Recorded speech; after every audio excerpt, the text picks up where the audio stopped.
This is my 13-inch M4 iPad Pro, and I've had it for about 9 months now, and I think it's safe to say it's my favorite Apple product. Honestly, it is pretty similar to the M1 iPad Pro I had before this, but there are 5 things that I love about this iPad and 3 things that I don't love about this iPad. So let's get into it. iPads were already pretty thin, but this thing is, well, really thin. Do you remember the 7th generation iPod Nano that was actually made so thin they had to reinvent a new way of charging called the Lightning connector? The 30-pin connector was actually just too thick, which is a big reason why they invented the Lightning connector. Well, believe it or not, at 5.4 millimeters, the iPod Nano is actually thicker than the new iPad Pro, which is only 5.1 millimeters thick, and you can definitely tell when you hold it. I mean, you could stack 2 of these iPads on top of each other and it'd still be quite a bit more thin than the original iPad. In 2010, Apple released the first gen iPad. And alongside that iPad, they released 3 new accessories. One of them was this keyboard. This does look pretty stupid, but I remember one day my aunt showed up and gave me one, and I was so excited. Along with apparently a lot of other people, we realized the iPads could be used as maybe a computer replacement. Since you have the keyboard for your iPad, you can type away on something like the Notes app. Then in 2011, Apple released an iPad 2 with a 0.3 megapixel camera in the front of the iPad. This was placed on top of the iPad when held in portrait mode because, well, that's how all the accessories were used, and it just made sense. Fast forward another few years to 2015 when they came out with the first ever iPad Pro. This is the beginning of Apple's big push to replace computers with iPads. They finally turned the iPad to the right way, adding a smart connector, which is 3 little circles and gives the ability to connect a smart keyboard. But for some reason, Apple left that camera on the same side for 7 years, till finally with the 10th gen iPad, they moved the camera. And now it's also moved on the iPad Air and iPad Pro. This is so much better, and you can finally keep your iPad on your keyboard or in your case, and it won't look so weird to do so. The Apple Pencil has come a long way since the first Apple Pencil, which had a lightning connector on the top of the pencil to charge from the iPad.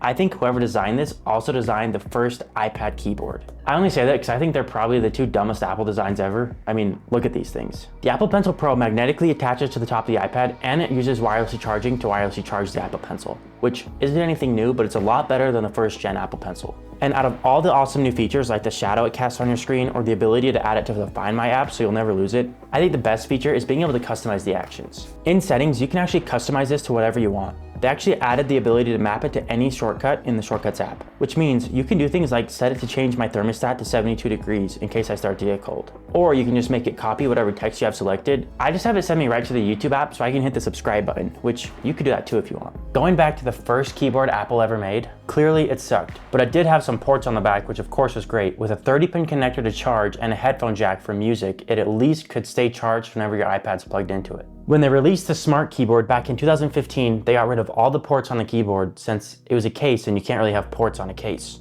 In 2020, Apple released maybe the biggest update to the iPad Pro, getting rid of the home button, slimming it down, and shrinking all the bezels a lot. It was beautiful, but the real beauty was the new Magic Keyboard for iPad. The iPad would magnetically connect to it using the same 3-circle smart connector from before, would instantly connect to the keyboard, and now, for the first time on your iPad, you can use a mouse, which is built into the new Magic Keyboard. On its own, those are some great updates, but they also added one USB-C port to the side strictly for charging. This means you can now leave your Magic Keyboard plugged in at your desk at all times. Then, if you want to watch something while you do the dishes, you just rip your iPad off and you're good to go. This keyboard seemed to be perfect at the time, but there are a few issues, like no function row, the trackpad was tiny, and it's all fabric, so it's just not quite as durable. So finally, Apple's maybe made the perfect keyboard made out of aluminum. With a bigger trackpad and a function row on top, this thing is beautiful, and to complement its beauty is a new display. The new M4 iPad Pro has what's called a tandem OLED display, and it's beautiful. OLED displays are known to be not quite as bright, so Apple has actually put 2 OLED displays on top of each other to help make it a lot more bright. The OLED display helps improve energy efficiency and better color accuracy and makes the black super black, and it just looks amazing. Okay, now really quick, let's get into a few things that I just don't love about this iPad.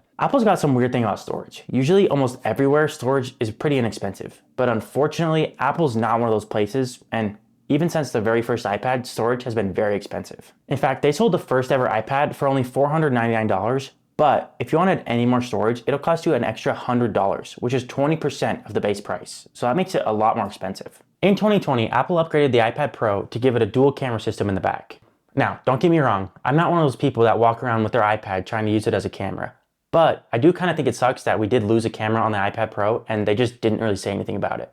Ever since the first iPad, the volume buttons have been the same. When you hold it in portrait mode, up turns it up and down turns it down. Then you flip it and the left button turns it up and the right button turns it down. With this new iPad, they actually changed it when in landscape, which does make sense because now the buttons actually match the animation. I've had an iPad for like 15 of my 22 years of being alive, so to switch this is just driving me nuts, and for some reason, I just can't figure it out. My old iPad accessories don't work anymore, which is a bummer because I've got Apple Pencils and cases and tons of things for these iPads, but they just don't match the magnets on the new iPads. And I mean, you gotta expect it from Apple, but really sucks. This also means my old folio case won't work on my iPad, which is a big bummer because they don't actually sell the folio case anymore. And I mean, I think a folio case would look so good on this iPad because it would look so thin with this thin iPad. If you look at the history of the iPad, they don't really change things every year. They'll probably just put the M5 chip or something very minor in the new iPad. So I think this iPad is a very good iPad to buy and should last you a long time.